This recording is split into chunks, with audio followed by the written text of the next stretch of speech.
Hi and welcome back. I'm David McLean. So what I'd like to talk to you today is about the business processes that we use.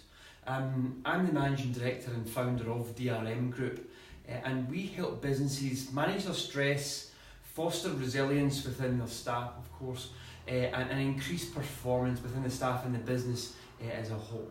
And we do this, we have contracts with businesses across the UK and Ireland at the moment. So what is it that we actually do? What is it that's different? What is the uniqueness of DRM Group? So the process that we use, the service that we use, is something called cognitive performance approach.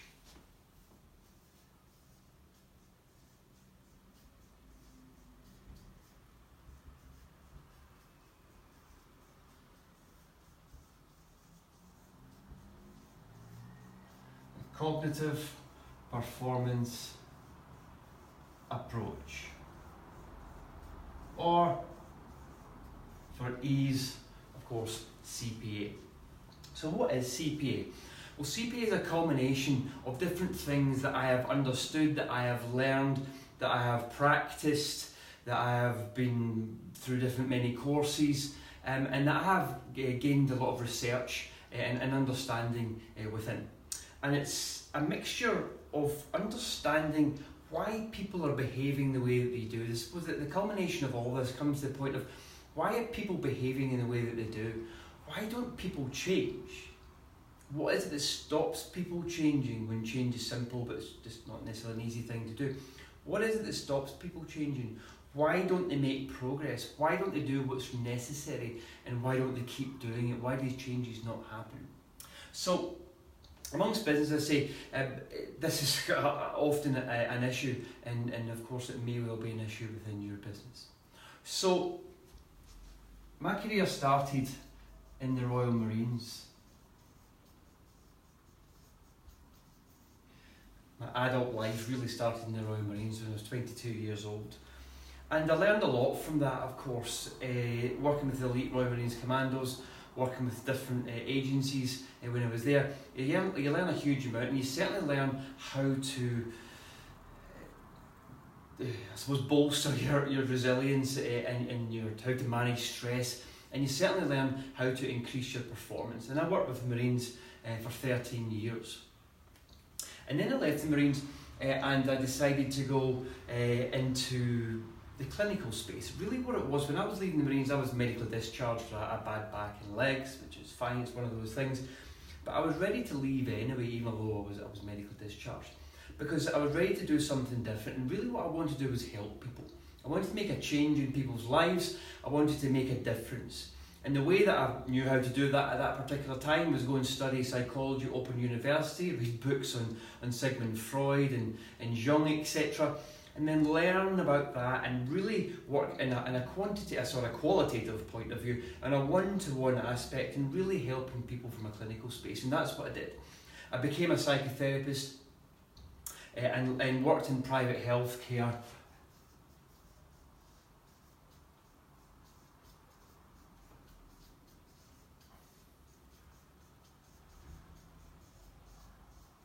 I worked in private healthcare as a clinician for the last 6, 7, 8 years.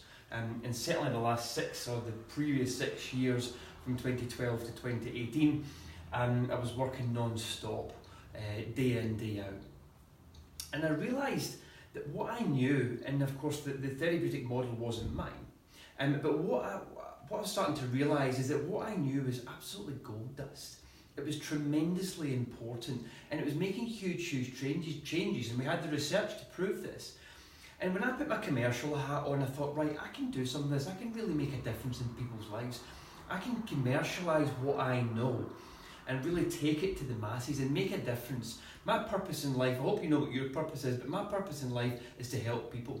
My purpose in life is to get my knowledge out of my head and share it with people and allow them to understand and grow in awareness and to make change, to make lasting change in their life. And the way that I recognised at that point was to use what I knew that so far, if you like, to take that out into business. So at that kind of point, I knew there was something else happening. There was something else going to allow me to move forward. So I became the CEO, the Chief Executive of the association I work with. And there's a good few thousand therapists that were under me when I was in that position for a couple of years. I also taught and ran my own training school, creating clinical psychotherapists in Edinburgh. Actually, I ran a flagship training school in Edinburgh, and for 3 years I ran that, and I was a senior lecturer there. So gaining more and more experience, etc. And I've run 3 successful businesses now, and with the commercial experience,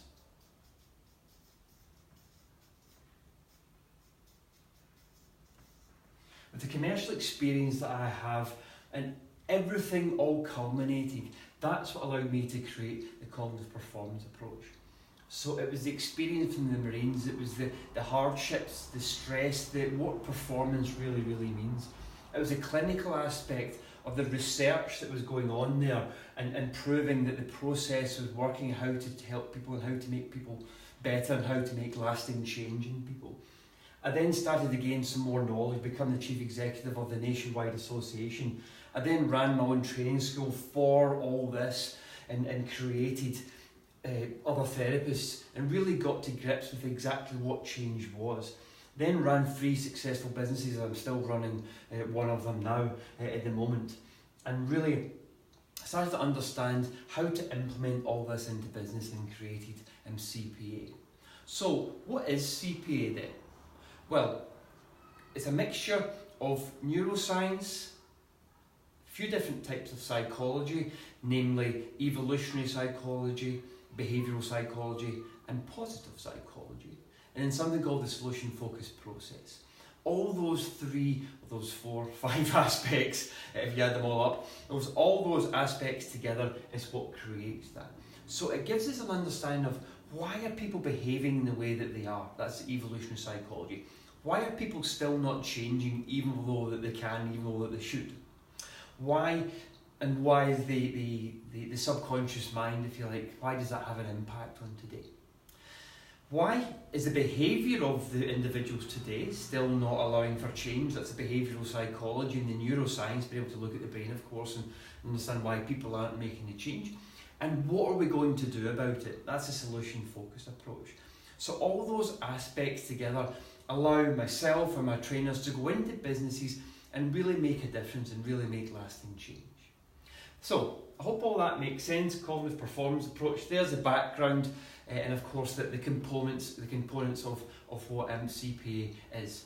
This is part 1, and in part 2 I'm going to explain a little bit more about actually what we do specifically in businesses, what the different programs that we have that we deliver into businesses, the different levels that we have for the executives, for all the staff, the general staff, specific programs we have, and clinical care that we have, all the different aspects, so that we can go in and make big term cultural change within your business, and of course increase profits and better performance. So hope to see you again soon, and have a great day.